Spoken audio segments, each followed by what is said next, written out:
स्थापकाय च धर्मस्य सर्वधर्मस्वरूपिणे अवतार वरिष्ठाय रामकृष्णाय ते नमः। रामकृष्णाय ते नमः।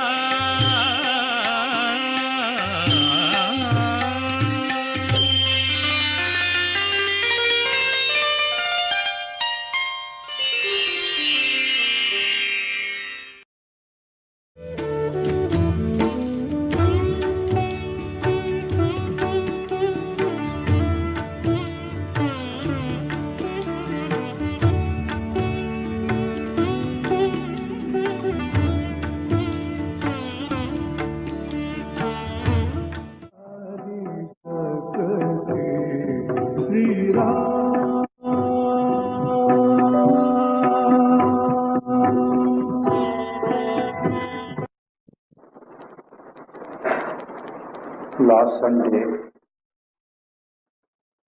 the 4 verses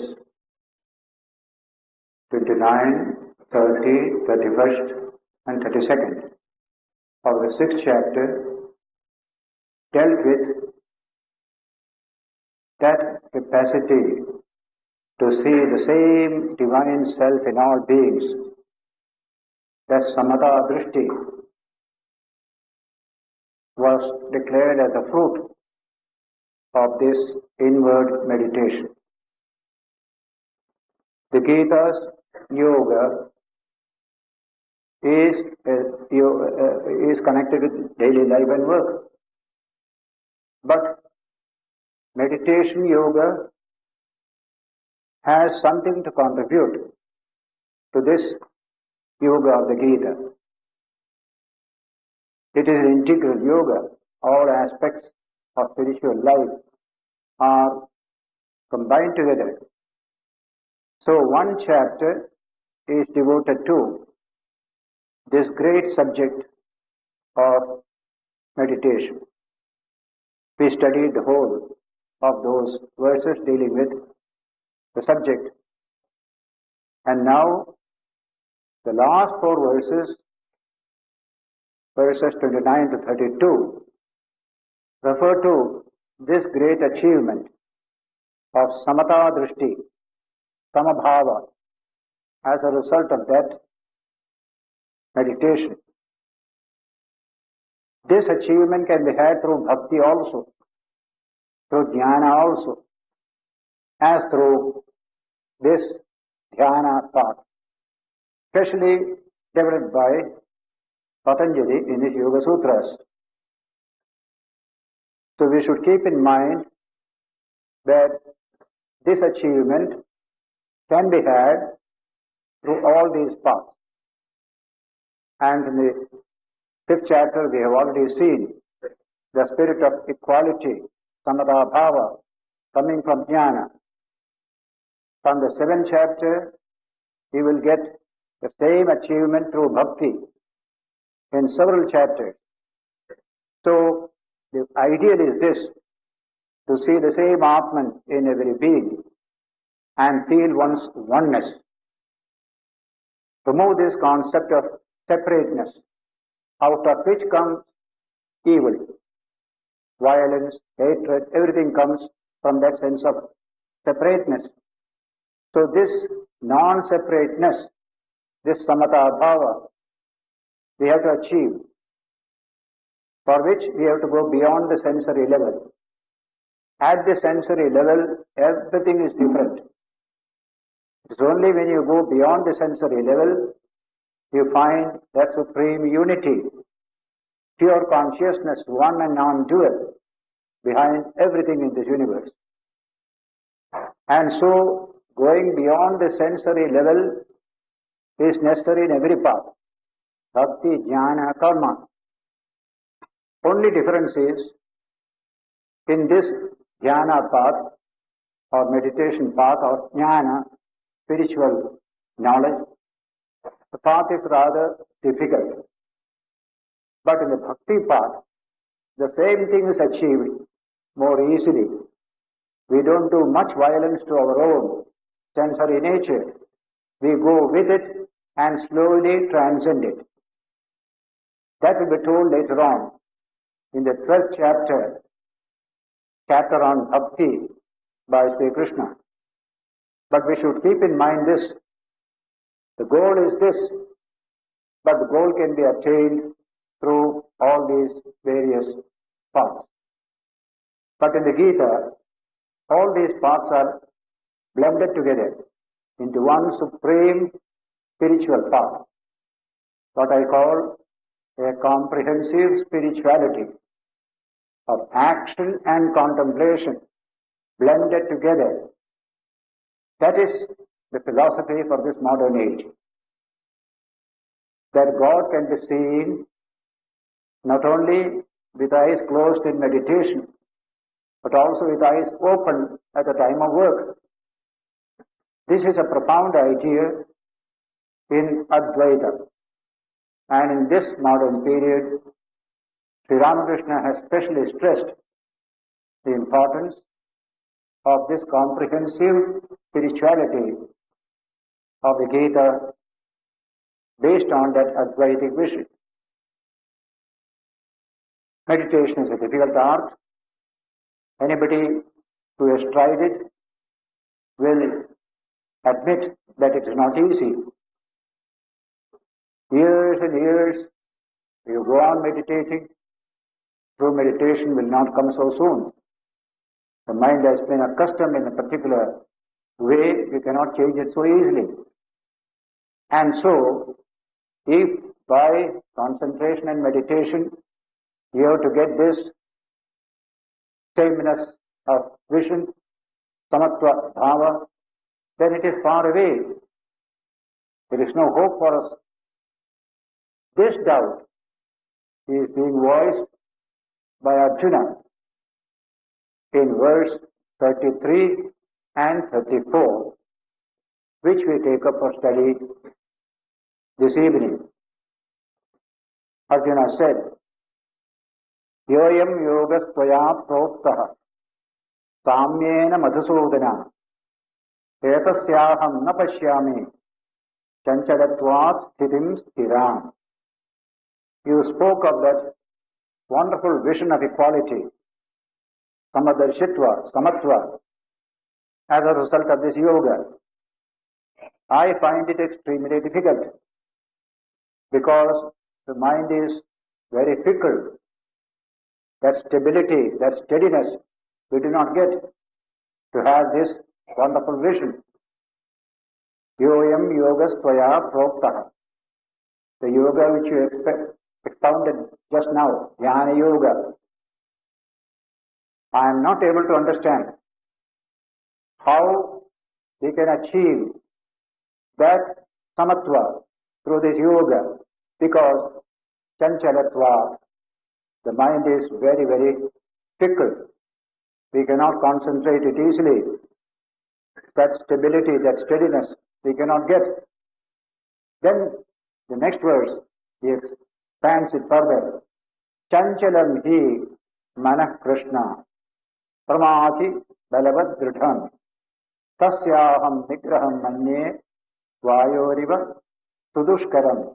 Arjuna is putting forth the doubt which every one of us has. He says, verily Krishna, the mind is very, very fickle. Chanchalam hi. He in Sanskrit means it is well known. Wherever you find the word he, it is well known that mind is very, very fickle. Chanchalam hi manah Krishna. Pramati balavat dridham. It pulls you this way, that way. You cannot pull it, it will pull you. That's the nature of this mind. Tasyaham nigraham manye. Its control and discipline I consider as difficult as catching air in your hands. Vayoriva sudushkaram. Catch all of your air in your hand, you find nowhere, nothing there. Air is not possible to be caught like this. So two verses conveying the problem of dealing with the mind. And it is good for us to know that it is not easy. It is hard. We cannot finish everything in 6 months and get away. And so Arjuna puts the question on our behalf, and Krishna gives the answer, taking the subject to a wider dimension. Krishna says, therefore, Bhagavan Uvacha, Bhagavan says, you are right, Arjuna. This mind is very difficult to control. Krishna accepts this description of the mind by Arjuna. He doesn't contradict it at all. Says, Sri Bhagavan Uvacha, this, how we can manage. Asamshayam mahabahu mano durnigraham chalam. You are right, without any doubt. Asamshayam mano durnigraham. Mind is difficult to control. Discipline, chalam. It is constantly flickering, moving all the time. Mano durnigraham chalam. Tasyaham nigraham manye. He said, abhyasena kaunteya. When Arjuna said, I find it difficult to control, Krishna gives the answer. It can be controlled. I accept the present state of the mind is very fickle and difficult to control, but can be controlled. How? By two methods. Abhyasena kaunteya. Vairagyena cha grikhyate. Abhyasa, vairagya. Constant practice. That is one wonderful truth in all life, not only in spiritual life. Things which are impossible become possible when you do repeatedly the same thing. You get mastery over that thing. When you see somebody playing tabla, oh, it is impossible. But after 6 months, you also get it, that capacity there. When I was a boy, when I saw people going on a cycle, how difficult, going on a cycle like this. But when you do it for a few days, you also do it. So it is a question of practice. Abhyasa means practice. That's a very important word. And the next is vairagya, a sense of detachment. Why the mind runs about? Because there are so many things to attract the mind. We shall develop a little detachment. That will help to deal with the mind better. So abhyasa, vairagya. And the same idea is expressed by Patanjali, dealing with the same subject about controlling the mind. Abhyasa vairagyabhyam tam nirodha. The chitta vritti, constantly moving about. This can be controlled by abhyasa and vairagya. This confidence we must have. A thing is impossible when you say, then you will not be able to do that at all. You must have the conviction that it is possible. It is possible. What is impossible? Going to the moon was impossible, but it is possible today. So there are many things which we think impossible at one time will become possible at another time. Therefore, don't say it is impossible. We shall do it. We shall do it. A tremendous determination must be there.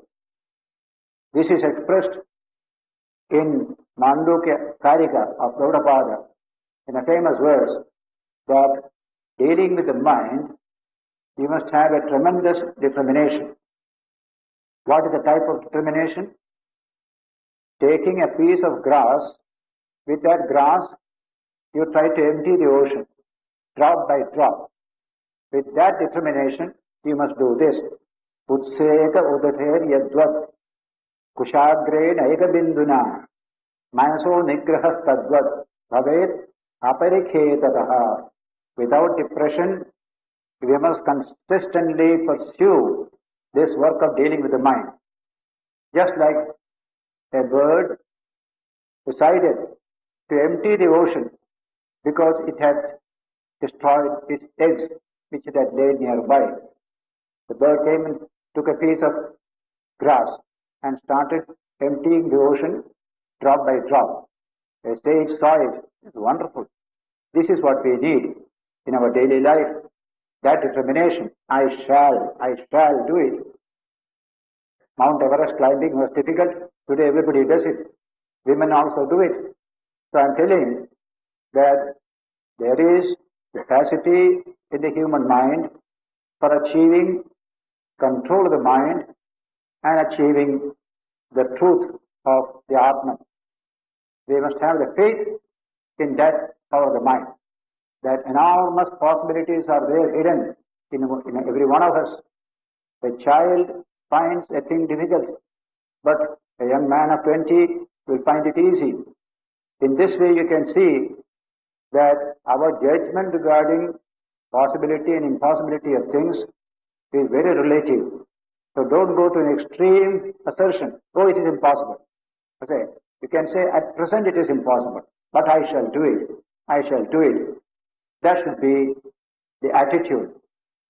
When I referred to the circus lion last time, and I referred a tiger or a lion, first day a man goes to tame it, it is impossible to approach it even.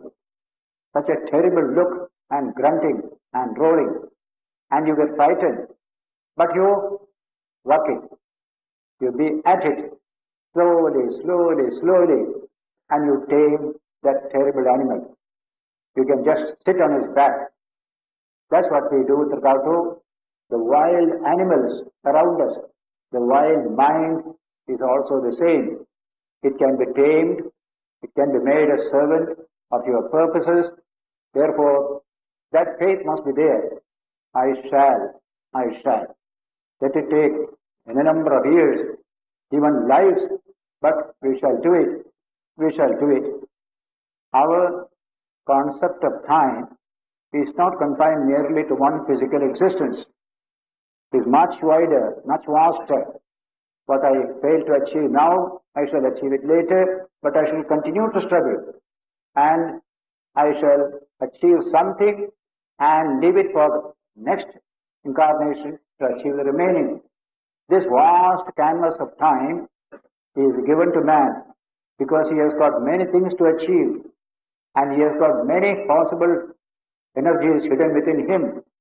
And therefore, the scale of time which is given to us in Vedanta is so different from what is given to man in every other religion.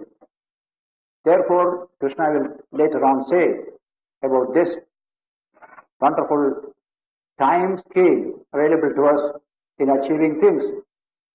Let us be at it. Therefore, Krishna said, Adhyasena kaunteya vairagyena cha gashyate. It can be done, it can be controlled through adhyasa and vairagya. Adhyasa is a wonderful idea. You have seen a piece of rock there, a drop of water falling from the roof on that rock, drip by drip falling. After some years you will find that rock has become eroded by that simple little water that flows there. I have seen a rock where a man used to make Sashtanga Namaskara, forehead touching that rock. Some years I watched, and that rock has become just like this. That's the nature of that. That is very, very tender thing of the skin, or the tender drop of water can break through this hard rock. What a wonderful idea. So this mind can penetrate, though it looks very flimsy just now. We shall have to make it strong, steady. That is the work we have to do with training the mind. This is the teaching that is given by all the great masters whom we have produced in this country. Defeatism has less place also. Defeatism is not correct. You may get defeated once, but again you will. It's something like what we said about British in the Second World War. Britain loses many battles, but she wins the war. That's the language. Many battles she has lost, but the war she wins finally. So in daily life it is the same. Many battles we shall lose dealing with the mind. But eventually the war will be won. That should be our attitude with regard to dealing with our mind. It is extremely difficult. In fact, this is in the yoga, jnana yoga context. In bhakti yoga context also the same idea comes, that we find our minds very difficult. Oh Lord, to control, please do something. Devotee prays. Now, there is one sloka, and that is a prayer on behalf of the devotees of the world, because they know their minds are very weak, and the prayer is composed by an extraordinary person on behalf of you and I, that is Shankaracharya. He has dealt with the subject in his Shivananda Lahari, that famous book. The sloka says there, second part of the sloka, Kapalin Hiksho me Hrudayagapi Matyanta Chakalam Dridham Bhaktya Badhva Shiva Bhavadadhinam Kuru Vibho. Very beautiful sentence. Oh Kapalin, Shiva is called a Kapalin because he takes the skull from a cremation ground, using it as a vessel for eating food. That's called begging. Kapalin. Kapalin. Bhikshu. He is a beggar. So he is called a bhikshu. Me Hridayagapim. The monkey of my heart. Atyanta chakalam. Extremely fickle is this monkey. It never sits quiet. His eyes are always moving. So you can see the name of the monkey. So atyanta chakalam. What should Shiva do to you? Dridham bhaktya badhva. Bind him strongly, the cord of bhakti. Even then don't leave him here and there.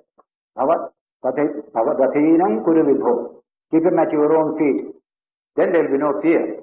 This mind of mine, tie him with the cord of bhakti. Don't leave him here and there. He may escape. Put him at your own feet. Then there is no fear for me.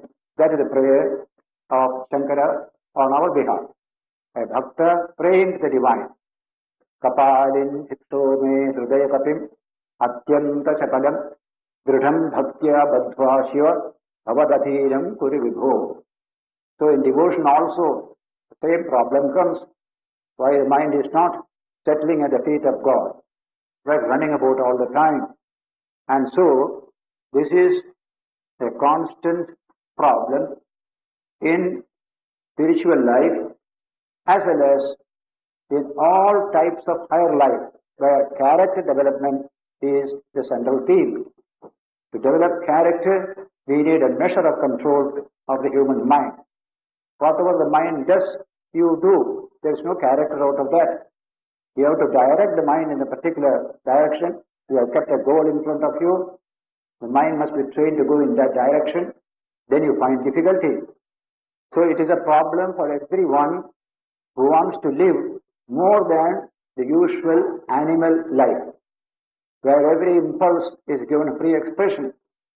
But if you want to go higher, you have to check these impulses, control them, direct them into higher channels. All that means hard struggle. That is not so easy. And then higher spiritual developments, it becomes still more difficult through bhakti, jnana, as well as through this yoga of the Gita. So Krishna is telling that have this positive attitude. I shall overcome. I shall overcome. How many difficult situations we have overcome. How many problems we have overcome. This also we shall overcome. That should be the faith that must inspire our heart. Shraddha, Shraddha, Atma Shraddha. Faith in yourself. Faith also in the divine that is within yourself. What is impossible when that divine awakens in me? That should be our attitude. This is called Shraddha, a totality of positive attitudes. Negative attitudes should not be cultivated for long periods. Short period it may be. General attitude must be, I shall, I can. That's called Shraddha. And we saw in the previous chapter, a person is as good as the Shraddha that he has within himself. Shraddhamayoyam Purusho. Whatever Shraddha you have, that is your identity. If you don't have Shraddha, you will be absolutely a good for nothing individual. Have that Shraddha, have that faith in yourself, that tremendous energies are hidden within me. So he said, Abhyasa Vairagya. I have seen a boy in Rangoon, very weak, and various evil habits of smoking, etc. Barrister's son. So one day barrister came to me, this is the nature of the boy, he likes you, please give some suggestion. I said, send him from Rangoon to Bangalore. Professor K.V. Iyer, Hercules Gymnasium, let him go and develop his body. Body has become very thin and weak. The mind also is weak, therefore send him there. And that is a miracle. By the time the boy landed in Vizag, from Rangoon, he gave up smoking himself without anybody telling him. Then he went to Bangalore, developed his body. Big change came. He became later on a chartered accountant or something like that. So I'm telling how by a little effort, new strength can come to us. We must be at it. That's why Krishna is emphasizing this point. Abhyasa, abhyasa. How many things we achieve through abhyasa. People learning music, what difficult thing it is to play on a harmonium or a veena or any such instrument, but they all achieve it. So what is impossible at one moment becomes possible another moment. That is how the mind must be told. And the mind gives you a negative response. Give these ideas. Make it positive. Accept the positive idea to tell the mind. Then set about your task. Even then it won't be easy, but you won't become depressed because you are not achieving. Time is there. Let me continue, etc. So Krishna says, without that effort, asamyatatmano yogo dushprapa iti me matihi. He says, those who have no control of the mind, there is no possibility of yoga for that person. Asamyatatmana. Samyata means discipline or control. Asamyata, without that control. Mind is wandering here and there. How can we get any kind of yoga? That's my opinion. Krishna says here, Vashyatmanatu yatata Shakyo avaptum upayataha.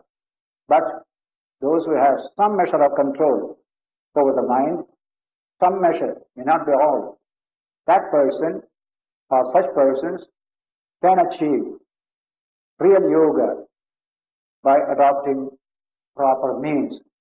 Vashyo, he says, avaptum upayataha. Proper upaya. If you employ, you will achieve finally a complete control of the mind and the samatva that ensues from that state of mind. So, samyata, asamyata. Asamyata means without samyama or control.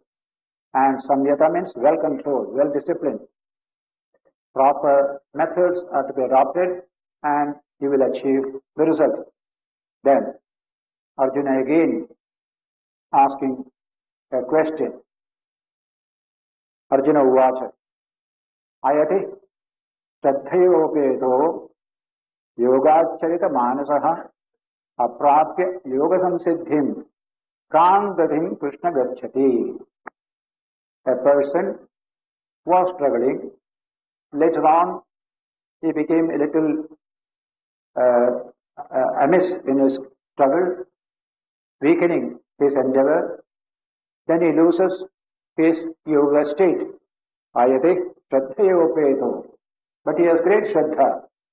I must do all this. I have faith in myself. That Shraddha is there. Shraddha in yoga technique also he is there. But The mind has fallen down to the state of yoga. Yoga charita manasa. A little bit of carelessness came from the mind. Mind has fallen down from that temper of yoga. Aprapi yoga samsiddhim. He did not achieve the final goal of yoga, the samsiddhi, perfection in yoga. What happens to that person? Kam gadhim Krishna gacchati. A person is in this condition, he is on the deathbed, he is to die. What will be his state? He is saying this, and the next sloka explains it further. Kachinno ubhaya vibhrashta chinnabhramiva nashyati. He has lost both worldly life and spiritual life. Ubhaya, ubhaya means both. Vibhrashta, fallen down from both. Chinnabhram iva nashyati. Does he get destroyed? Just like a cloud in the sky, a strong wind comes and scatters all over. Is he also of that nature? He has been practicing yoga, he had faith in it, he gave it up, he became amiss. Is he going to be destroyed? Just like that cloud in the sky. Apramatto, apratishto, mahabaho, without any established state of yoga, apratishto, mahabaho, vimudho, brahmanapati, becoming deluded in the path of Brahman. His mind has fallen down from there. What will happen to such a person who has failed to pursue his yoga path up to the end? This is Arjuna's question. This is repeated saying, Edanme samshayam Krishna. This is my doubt, O Krishna. Chetum arhasi asheshitaha. You are capable of destroying this doubt that is in me. Tadanya samshayasyasya chetana supapadyate. I do not find anybody else who can remove this doubt except yourself. There is nobody else. Therefore I am placing my doubt before you. Bhagavan Uvacha. Sri Krishna replied. The first thing that he does is to assure every person that if you have done good, you will never be destroyed. That is a great assurance coming from Krishna in the Gita in more than one place here. Parthanaivehanamatra vinashastasya vidyate nahi kalyanakrikrasya durgatim tata gacchati.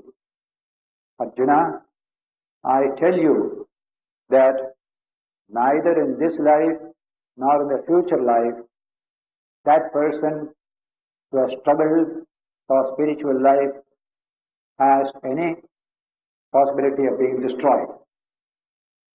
But I can assure you, nahi kalyanakrit kaschit durgatim tata gacchati. Anybody who does good, kalyana means what is good, what is auspicious. It's a beautiful word in Sanskrit. Kalyana, Mangala, Shubha. All the three mean the same thing. According to Amaragosha. Kalyanam, Mangalam, Shubham. Whoever does what is Kalyana, or Mangala, or Shubha, Kalyanakrit, says, Dada, Durgatim Nagachati. My dear child, he will never come to grief. Never come to any bad situation. Durgati, a bad state of life. That will never come to him. This is a promise. Nahi kalyanakrit kaschit durgatim tata gacchati. Then what will happen? He explains it. Prapti punyakritan lokan ushitva shashvati samaha tuchinam srimatam gehe yoga bhrashto abhijayate. The yoga bhrashta, one who has fallen from the state of yoga without completing the whole thing, mind became diverted. Such a person will be born in the next life in a suitable environment to continue this unfinished task. That is the special teaching of the Sanatana Dharma. In no other religion you will find this idea, especially the world's religions. Earlier primitive religions had this belief, but others have only one life, this particular physical manifestation, nothing else.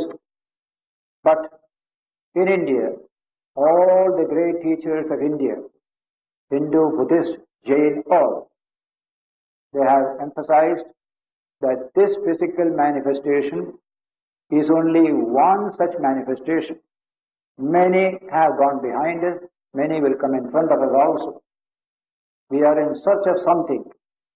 If you can't get it now, you will get it next. You will get it next. You will get opportunity. This is the concept of rebirth or reincarnation.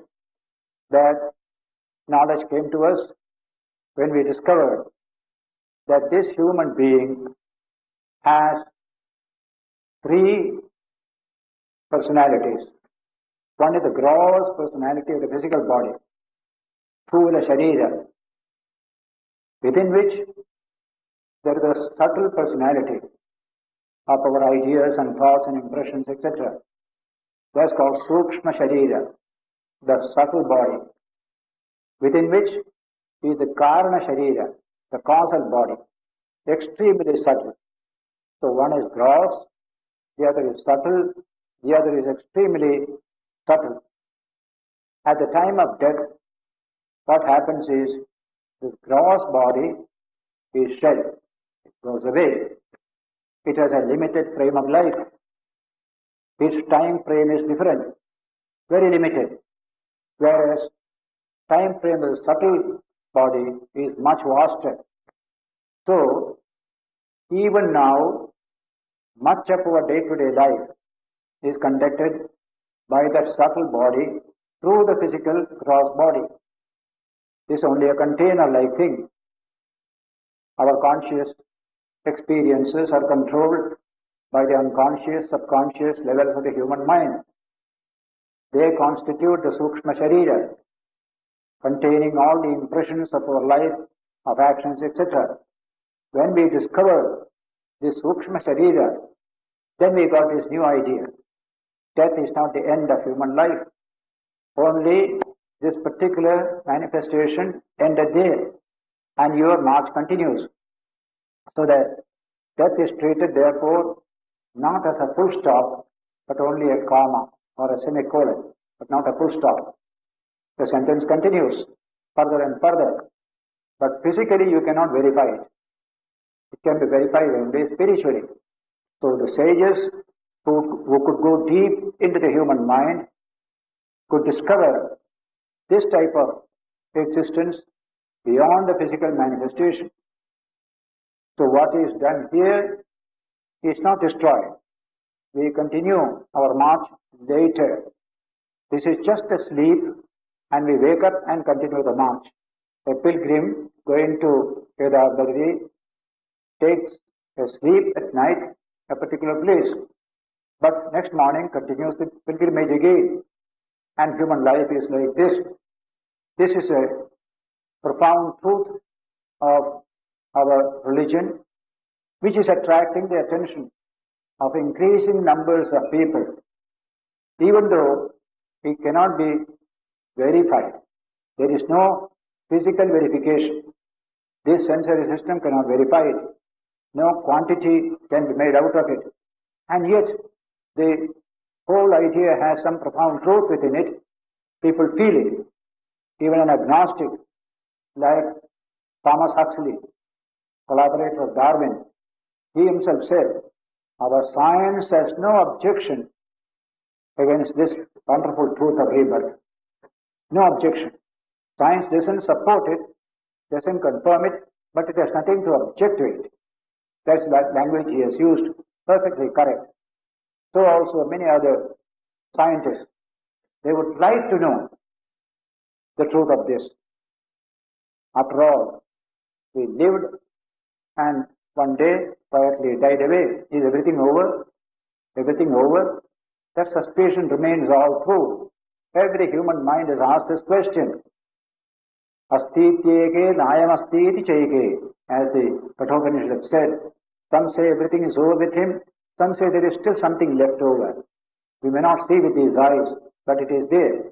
Now, based upon that truth of reincarnation, Krishna says, when that yoga prashta dies physically, he has only destroyed the physical body of the Sthula Sharira. But the man himself, with that Sukshma Sharira, that continues and tries to get a new birth. And his whole tendency in this life will determine the type of birth he will have. In this case, what kind of birth? Two types of birth as a sample Krishna has given here. What is that? Prapya punyakritam lokan. First of all, he has done much good work here, some punyam he has done here, so he will go to heavenly worlds. Punyakritam lokan. But that is not eternal. When the capital which took you there is exhausted, he comes back to the human world. Yes, reborn. Where? Tuchinam Srimatam Gehe.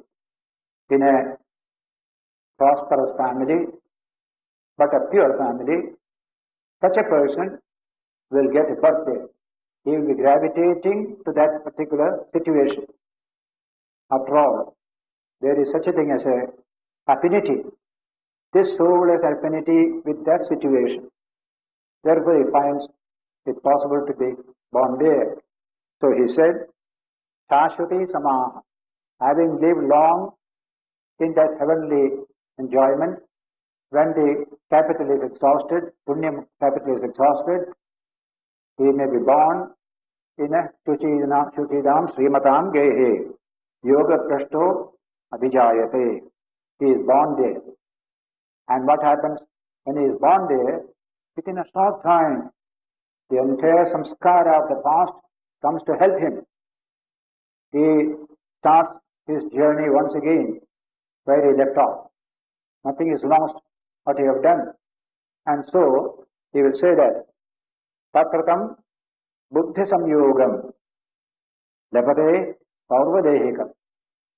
There he becomes associated with the entire gamut of thoughts and aspirations that he had in the past life, and all that he had, his neglect, and all this comes to him through various impulses from within. Then he says, now let me begin once again, continue. He may not remember all that he did in the past, but the subconscious mind takes him in that direction. Just like in our life today, what makes us choose a particular profession? Everybody, same family, the same genetic constitution, but each child of the family chooses a particular profession. Music, sports, science, or mountaineering, according to one's interest. Where is this interest from? Not in this life. In this life there has been nothing.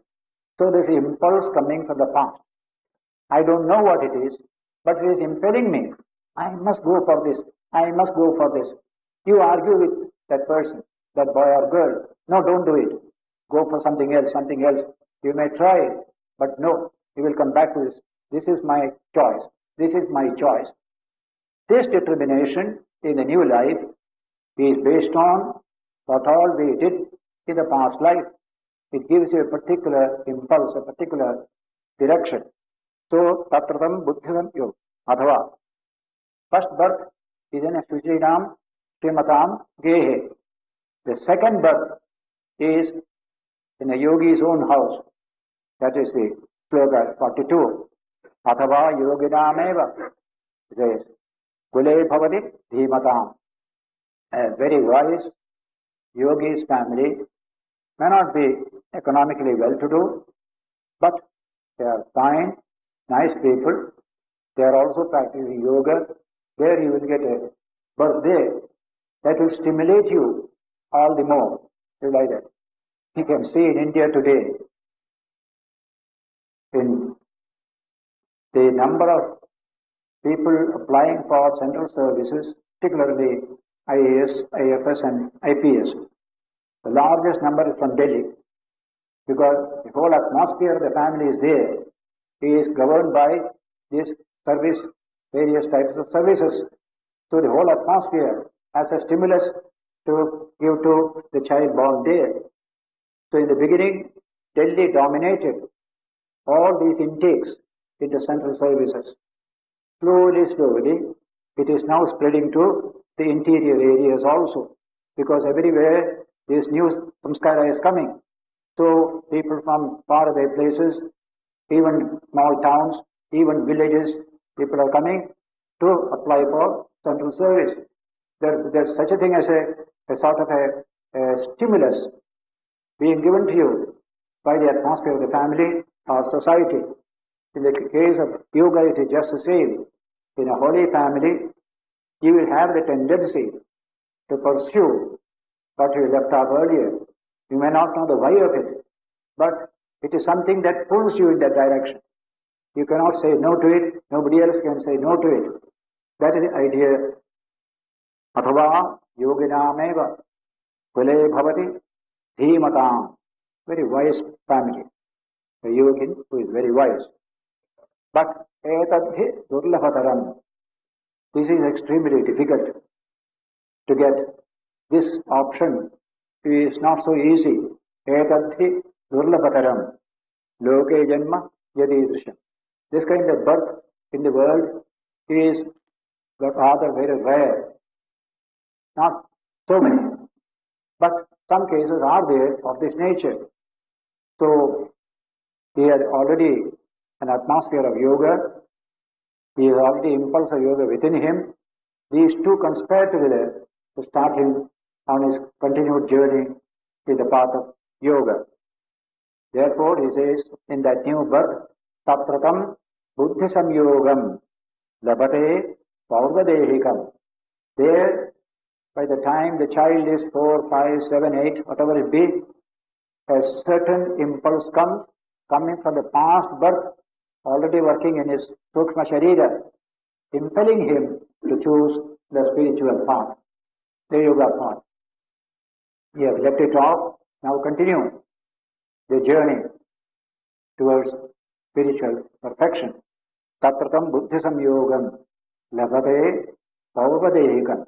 Previous body in which he had developed this yoga practice, that buddhi comes to him in a very forcible way when he starts choosing his life's career. And that buddhi will finally determine this is the career he will go through. This is what we left off at that time. Yatateja tato bhuya. He continues his spiritual practice in the new life. Effort, struggle. Yatana means struggle, effort. He continues. Samsiddhau, to achieve siddhi, perfection in spiritual life. Kurunandana, Arjuna. This is the way that we continue to struggle for what we aspired after in one life, which could not be completed. In the next life, that same impulse takes you to continue that struggle. Tatratam buddhi samyogam labhate paurvadehikam. That is that buddhi that you had before begins to influence you now. Buddhi doesn't die. The body dies. Manas and buddhi, they contain all the impressions of life, all this karma that we have done, its fruits, all that they are there. So that buddhi begins to assert in the new life. There is no other explanation why one child should choose to become a musician from the very beginning. Another child goes to the army, another child goes to this and that. The same family, genetically there is no difference at all. So our people said, here is the truth, that man is not merely the physical body, and therefore Death doesn't mean the end of human struggle. He has a subtle body.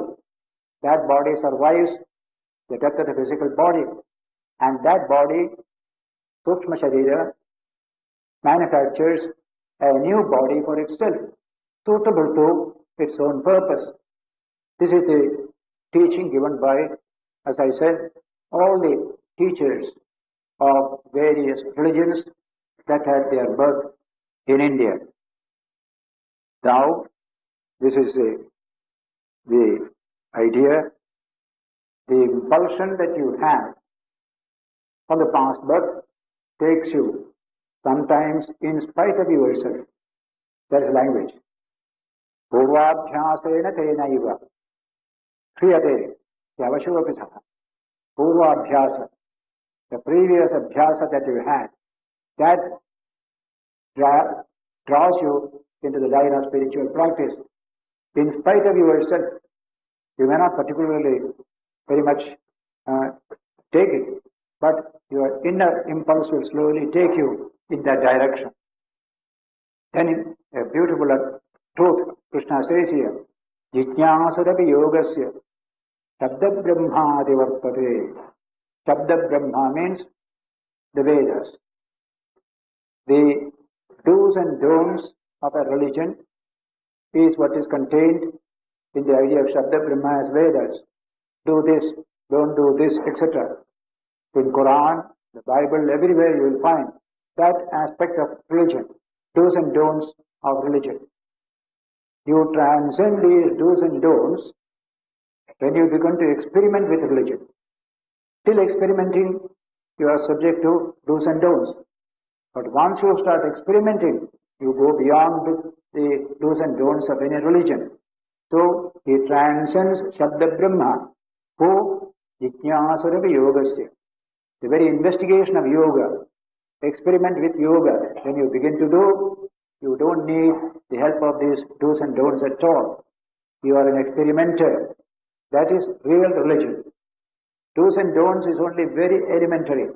Just like child up to the age of 5 and 6 must go by do and not do by the parents. But afterwards, its own judgment comes to it. It can say, yes, I like this, I like that, etc. So in spiritual life, it is the same. Very elementary state of religion, you follow do's and don'ts. That's what you get in Smritis and in the Islamic Sharia, in other various types of scriptures. Do this, don't do this, we follow. But it's not meant to be continued too long. You must take to experimenting with the subject of religion. You don't need all these do's and don'ts at that time. That is emphasized in this great line. It says, Jijñāsurapi yogasya Shabda Brahmādi Vartate. Even the inquirer into the nature of yoga goes beyond the jurisdiction of Shabda Brahma or the Veda or the do's and don'ts, Vidhi Nishedha of religion. Thou shalt do this, thou shalt not do this. You go beyond all these things because you have become an experimenter. You are in search. What a beautiful idea that this is only limited application, do's and don'ts. When you are a child, when you are grown up, you can think for yourself. Then you are going to enter into the field of search. You don't need this more. Once you start on a journey, you consult the map. After consulting the map, you fold it and keep and start the journey. According to the direction of the map, you go and achieve it for yourself. You don't constantly go on looking at the map all through your journey. That is why this is secondary, that is primary. Experience is primary. Consulting books is secondary. Consult with a view to experience. That is a beautiful expression. In Sanatana Dharma alone, you will find this open admission that do's and don'ts of religions do not affect a person who started experimenting with religion.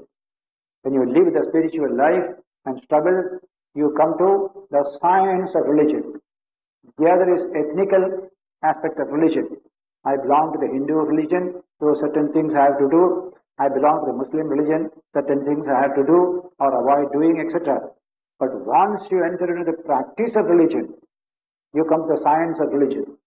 There is a unity of all the religions. Once you begin the actual practice, so take all the mystics of religions, the Sufi, the Christian mystic, the Hindu, you will find lot of similarity, lot of unity you will find there. Because they are not in the world of do's and don'ts. There is so much of diversity. Here there is unity.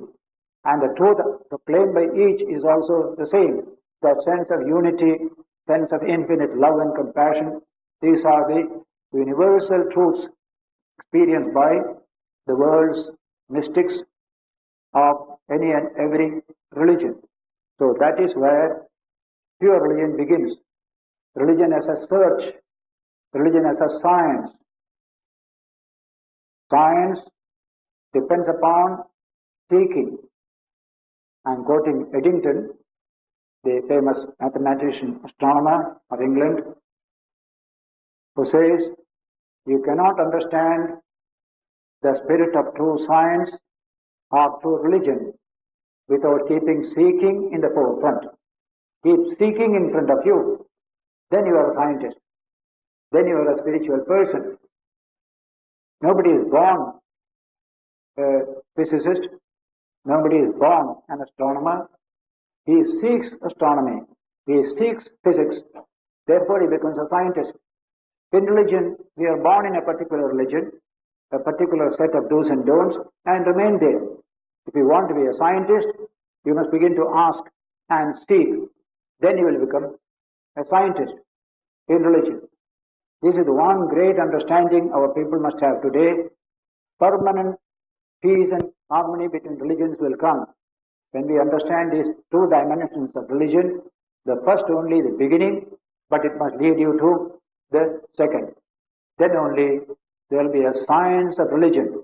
And when there is a science of religion, you are in search of truth. You are not in search of dogma or creed. They have no value for you. You are in search of truth. Is it true? What is the truth of it? You continue. Go ahead. Try to realize it for yourself. In this way, the whole of Sanatana Dharma is centered in this scientific understanding of religion. Have you realized the truth? Not use of merely believing. Believing has no particular status here. Shankara speaks in the commentary very often. Says, any fool can say, I know, I know. Show what you know. Have you realized it? Let us see. That kind of testing, verification. So many passages you will find in the literature of spirituality in India, where this emphasis on anubhava, experience, is always there. Belief has no status in India. Experience has all the status. Belief with a view to making it experience has a status, not belief by itself. Dogma, belief, and etc. Man may be exceptionally fine in character.